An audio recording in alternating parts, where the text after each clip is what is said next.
Towson is home to institutions.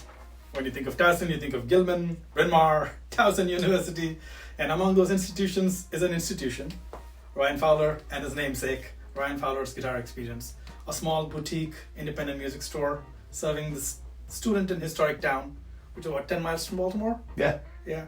And Ryan's also a pro guitar player, vintage instrument consultant, and a Maryland native. Yes, Right. absolutely. So, Ryan, I'm going to cut to the chase here. When someone says boutique, it's easy to translate that as snob or elitist. Is that true? Especially in the music instruments business. Can you debunk that myth? Okay, so that's an interesting one. So boutique is a funny word because boutique implies a bunch of different things to a bunch of different people. If you're talking about wine or something like that or a cigar, boutique implies expensive, snobby, and elitist. If you're talking about guitars, it could imply that as well, depending on who it's coming from. But my definition of boutique is a little bit different. I think the best definition of boutique is high-end, small batch, well-crafted.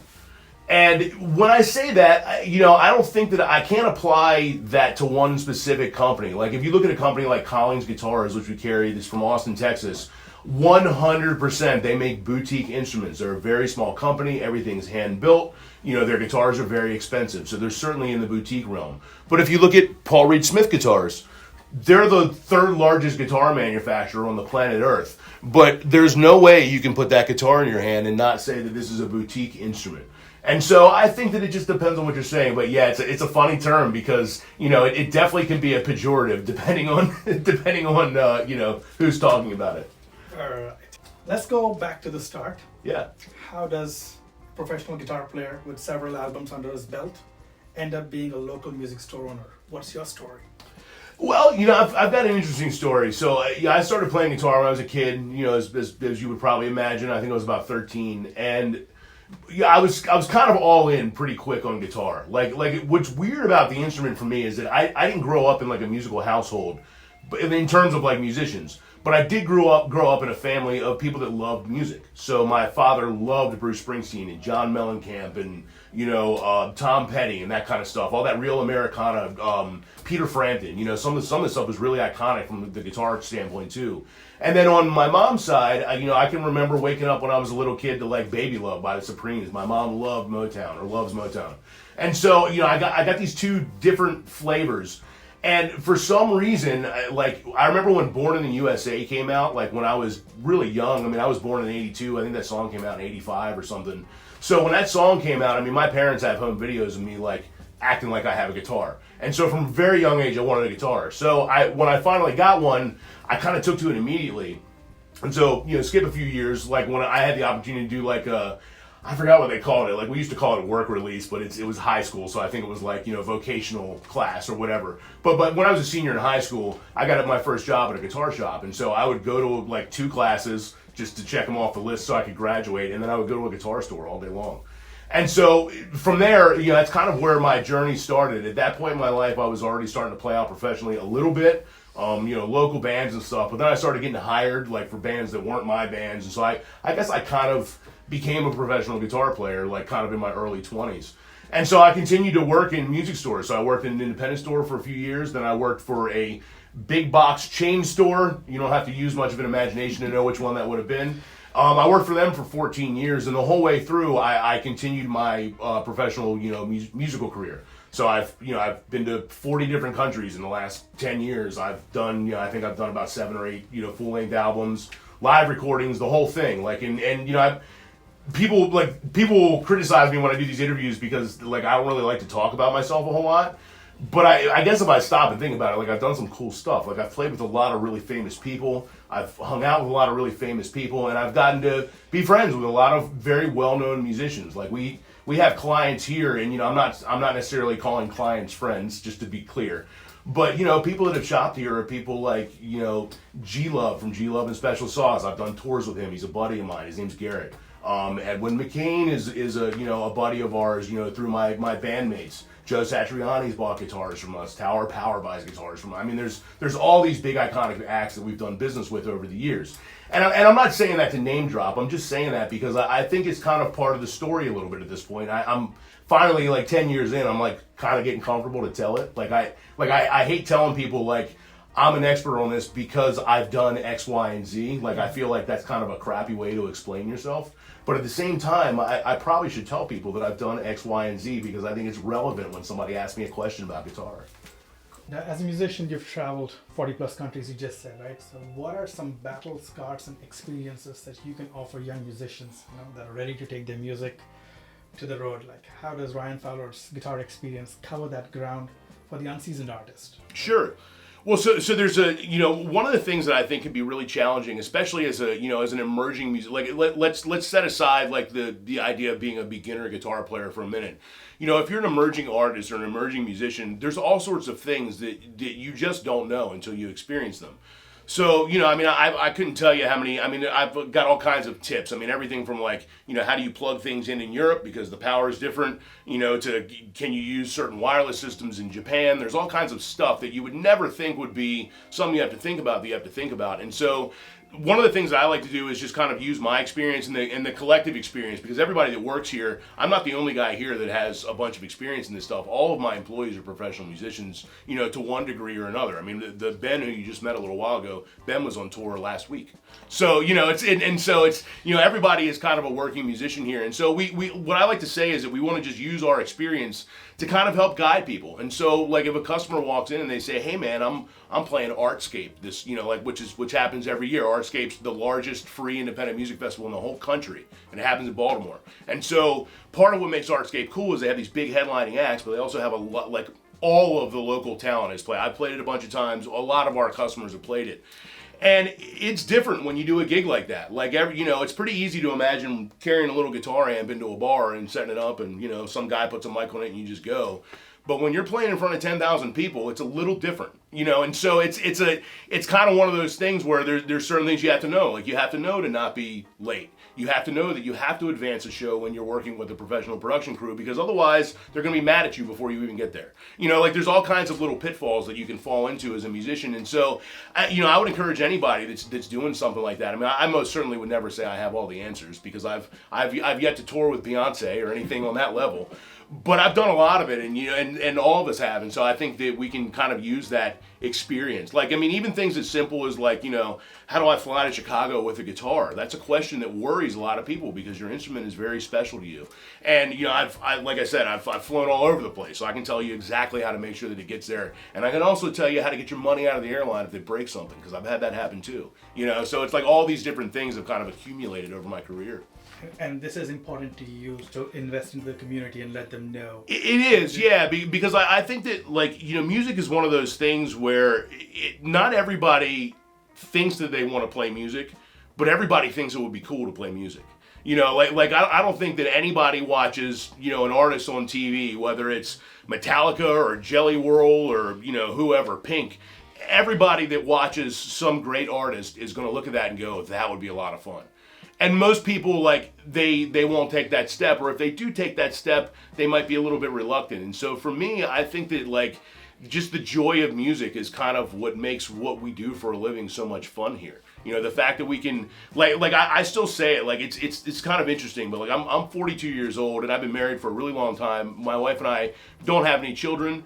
And so we get to see all of our friends' children, and so we kind of live vicariously through our friends. And one of my favorite things is that when I get a parent with a kid that comes in here, and that kid has that like look of amazement and astonishment, because not only are they seeing all these cool guitars, they know that they're going to walk out with one, because that's why they're here. And that's like the best day at work ever. And like, you would think that the best day at work is selling like a $10,000 thing. That's a good day too. But selling that $200 thing to a 9-year-old that's like just getting started, that's like kind of the reason that we do it, I think. That's beautiful. We're all buying stuff off the internet, but what is it about going to a local music store? Is it nostalgia?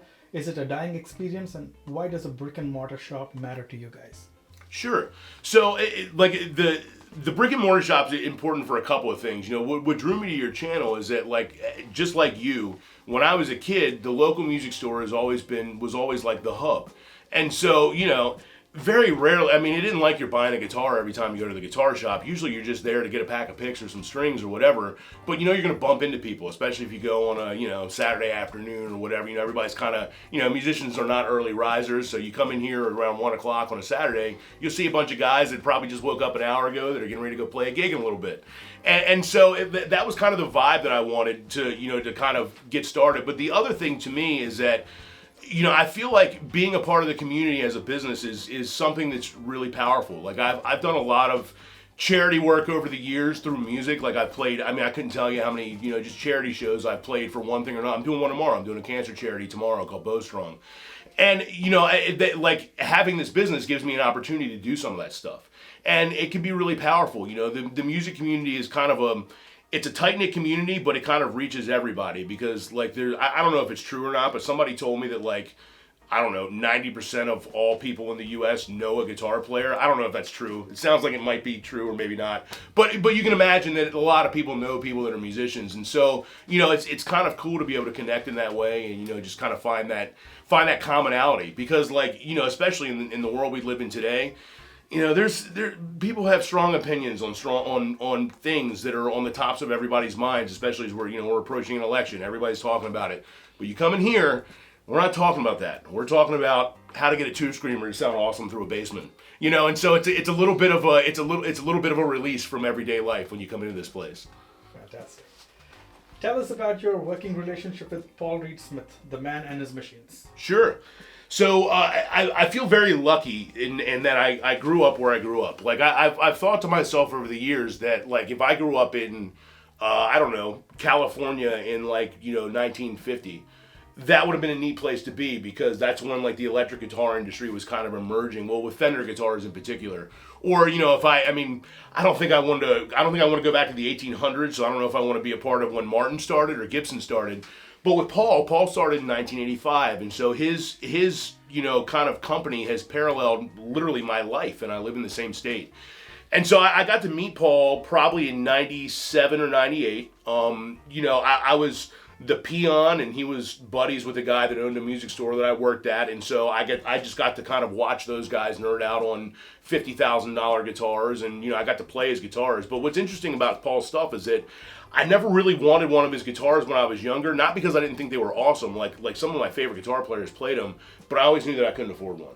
And so it took me a long time to actually get a hold of one of his guitars, but I finally got one like in the late 90s. And then an interesting thing kind of happened, over the years. So I remember around, I guess it would have been right after September 11, 2001, like a couple months after that, there was like all sorts of like charity causes and concerts going on for the survivors of that, and there was one here that I went to and Paul's band played, and I actually ended up getting to talk to Paul like more than a little bit because we were just kind of around this this bar. There's a bunch of people around. At one point, he handed me his Dragon that he had in a gig bag. It was like a $40,000 guitar. So I can remember being like a nervous 20-year-old holding a thing that cost twice as much as my car. And so like that was kind of the first time I got to interact with him. And then fast forward a few years, once I started working for that big box chain store, I kind of became the point man. Like the reason they hired me is because I was really good at selling Paul's guitars at the other place I worked at. And that's continued for me over the years. And so,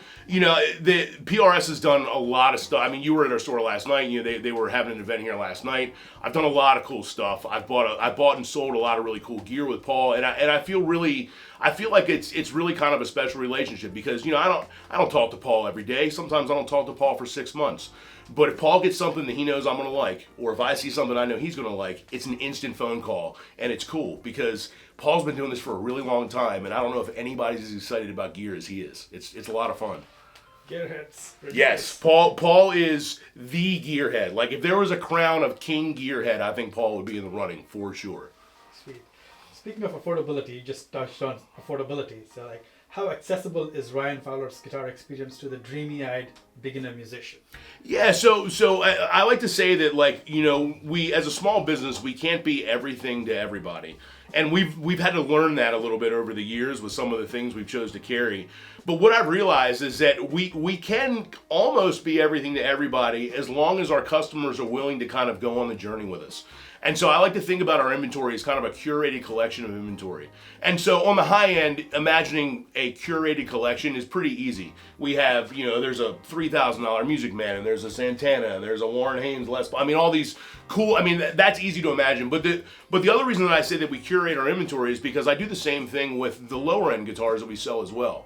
If you walk into a big box chain music store, I'm sorry to keep using that language, but if you walk into a big giant music store, especially in their acoustic room, you're going to see probably 100 guitars that are $300 and under. They have every single one of them from every manufacturer. And so what ends up happening is that, if you're lucky enough to talk to one of their associates that's informed, which I'm sure plenty of them are, then, they might be able to steer you in the direction. They would say, I like this, or I like that, or this one's good, or this one's not. But more often than not, you're kind of left, staring at the wall of TVs at Walmart going like, well, they all look like TVs. Which one should I buy? And so what we do is, I've had my hands on all that stuff. I've been doing this for a long, it doesn't matter the brand. I've played it, and I've probably played their cheapest and their most expensive one. And so with what we carry on the beginner end of our guitars, we carry several different brands, but we carry Yamaha as like kind of the main one for beginner brands. ESP, which we just picked up, is also doing some cool beginner stuff, and then we also do guitars from Sterling. And also for acoustic, there's a couple other like lower end brands we do for acoustic as well. Tanglewood was one of them. But the reason I've chosen those brands is because they're different from everybody else. Like if you take a $200 or even $150 Yamaha straight out of the box, it's ready to play. You don't have to adjust it. You might have to tune it up because it's probably been sitting in a box for a little while. But otherwise, it's ready to go. If you do that with a bunch of other brands, and I kind of have a policy that I don't like to talk poorly about other brands and stuff like that. But, there's more than a few of them that make very subpar instruments for $200. A lot of them come from places like Amazon and Walmart. They most certainly come from big box chain music stores. But they also, believe it or not, they also can come from small independent music stores because there's a lot of especially in 2024, there's a ton of OEM and kind of generic manufacturing that happens in Asia. And so if you want to order 40 of something, you can buy 40 guitars for probably $40 a pop and sell them to your customers for $300 a piece and, take it straight to the bank. But you're not helping because those guitars are not going to be very good. They're all going to require maintenance, and they're probably going to be discouraging in one way or another because they're just not a good instrument. And so that's why we say that we curate our inventory, because we do want to be able to sell guitars to everybody at every level. We just want to make sure that we're selling them a good guitar. Sweet. Moving away from guitars, what else do you guys offer here? Like lessons, setups, clinics, band instruments? Yeah, so we're kind of I would say we're almost a full service, guitar shop / music store. We offer lessons. We've got some awesome teachers that teach here for guitar and bass. Our repair shop, I'm really, really proud of. I can't really take credit for the work because that's all Zach, our head luthier. But we have a repair shop that's incredible. We do amazing work back there every day. And then the retail end. So our business is kind of like 3 phases. It's retail, repairs, and lessons. Sweet. Any deals you're running this season? We're always doing something. Like retail is kind of a promotional business. That's kind of like that. And we talked about it a little bit. You're in advertising, so you're well aware. But yeah, we're always doing something different. So we try to run some different promotions every month, and then we also try to think a little outside of the box. So whenever we do the event we did last night, we had a store full of customers. We didn't sell a ton of guitars. It was kind of just an average Thursday in terms of sales, but that wasn't the point. The point was to be able to have a conversation with our customers about, we probably restrung 40 guitars for customers for free last night, and every one of them we got to talk to them about maintenance and how to take care of them and tones and what makes this different from that. And that was a PRS focused event, but all of our events we do, I try to do stuff like that. I want people to come here and walk out of here with more information than they walked in with. And if they walk out of here with an instrument or they make a purchase, obviously we're certainly capitalist, we appreciate that.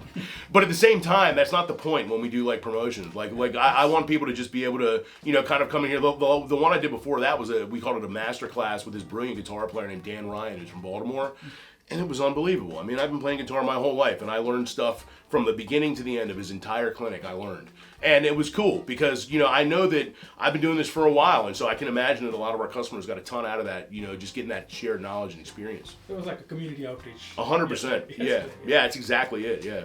And my favorite part of our chat, any cool instrument you want to put the spotlight on today, what are you nerding out about?